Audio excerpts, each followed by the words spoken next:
Hello and welcome. This time, Daniela Explores went to Stara Zagora, a town in southern Bulgaria, and our little walkabout town starts here, in Boulevard Tsar Simeon Veliki, or Simeon the Great. The boulevard is Arrow Straight, and Stara Zagora is known as the city of straight streets. The nickname comes from the rectangular chessboard city plan. It was drafted by Libor Bayer, a Czech architect and builder, who specialized in urban planning. Stara Zagora was the site of a bloody battle during the Russo-Turkish War of 1877-1878, or the War of Liberation. At the end of the battle, the Ottoman troops burnt the town to the ground.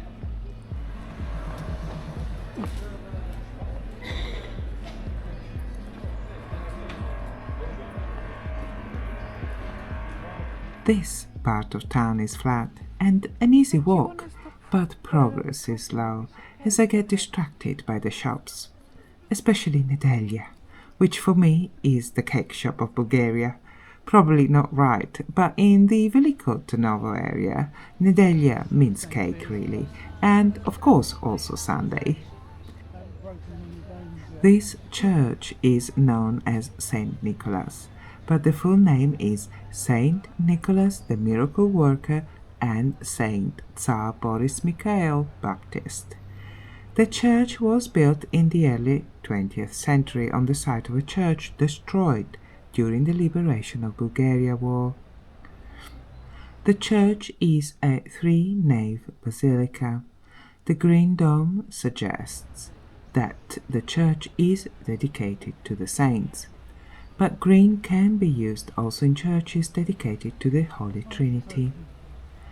The dome stands on a barabam, or drum. The drum is pierced with narrow windows, which are an important source of light for the inside of the cupola and the central nave. The church exterior is a blend of different styles. This side has a hint of a neo-Gothic with a flair of Baroque. The arched details echoes Ficeto's church in Drayanovo. The clean lines of some of the decorative elements point to neoclassicism. The two bell towers at the front of the church point to the Neo-Byzantine style. The building combines all the styles in a harmonious and aesthetically pleasant way.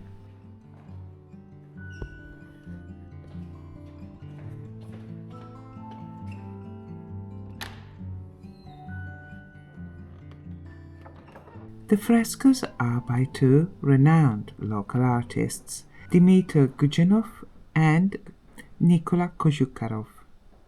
The positioning of the windows is used to create an interplay of highlights and shadows inside the church. The skillful use of natural light and the way it is bounced around by the golden surfaces and dark wood, it creates a metaphor for the church as a calming and safe environment, a sheltered harbor for the soul.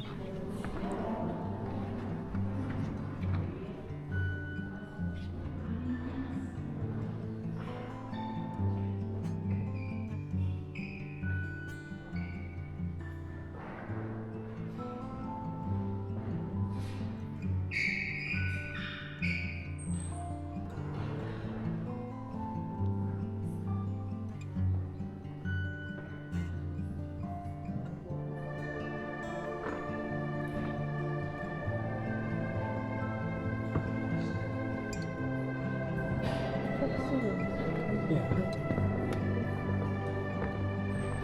Once the ivy is set in like that, if you cut it back, This house, I think, needs a bit of a haircut, but it has an interesting Art Nouveau front door. It is also a popular bar and restaurant, but it was a bit too early for us. It's a funky bar in an old house. Oh, look at the work on the door. It's quite amazing. Okay.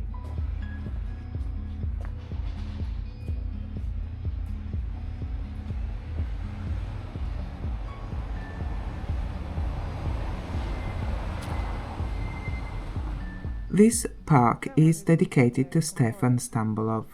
Stambolov was not a visual artist, but the park is next to Stara Zagora Art Gallery, so there are some interesting examples of contemporary art.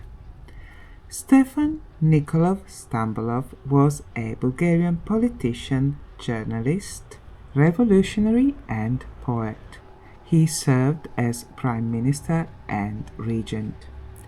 He is one of the founders of modern Bulgaria. He coordinated both the Stara Zagora uprising against the Ottomans of 1875 as well as the April uprising the following year. He was assassinated in Sofia in 1895. The region has been inhabited since before the Thracians, but the Thracians built the town of Beroe, meaning iron, and iron ore had been mined in the region since ancient times. In 46, Beroe was annexed by the Roman Empire and became part of the Roman province of Thrace. In 106, Emperor Trajanus gave the city self-governing rights and renamed it Augusta Traiana. Emperor Trajanus had a habit of renaming towns after himself.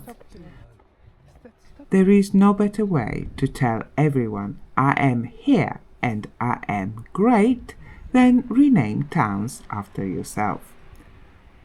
Marketing and PR Roman way, if you like.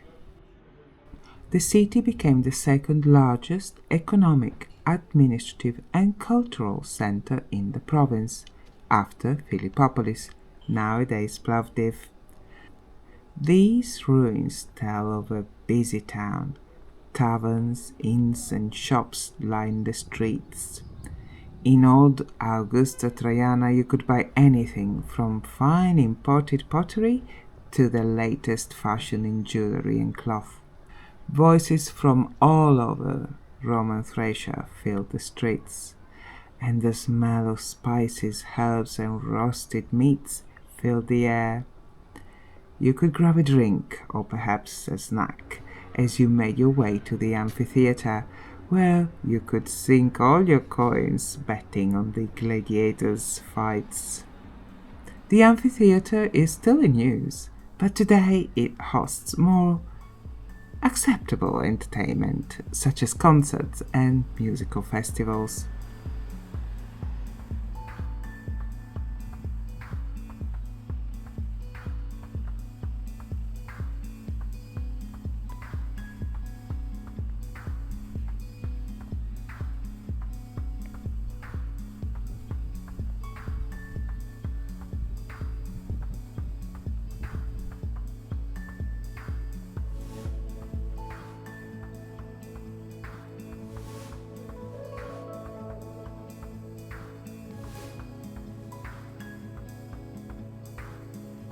This is the Opera House, officially the Stara Zagora State Opera.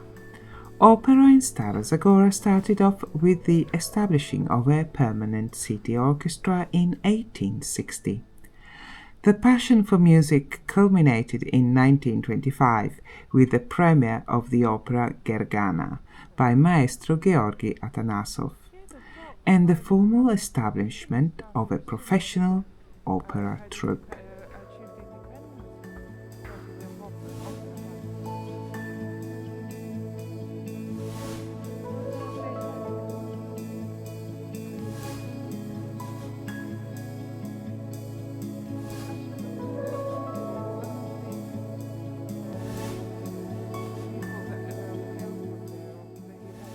The Opera House has a lovely terrace overlooking the Roman ruins, and it was a wonderful spot for a cup of coffee.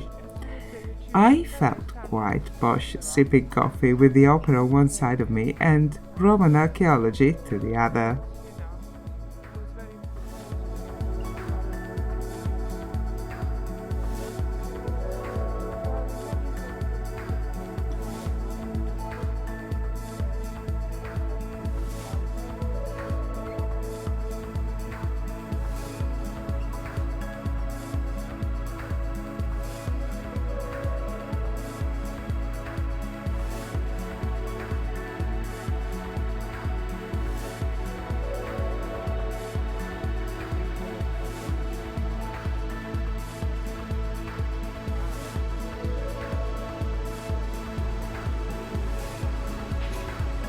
Bulgaria.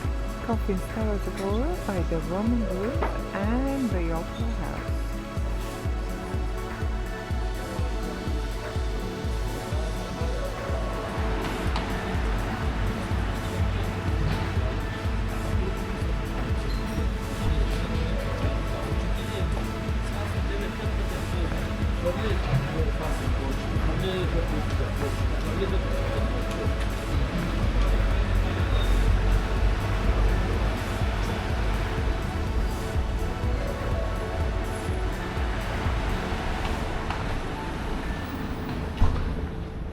Thank you for watching Daniela Explores Little Walkabout Stara Zagora.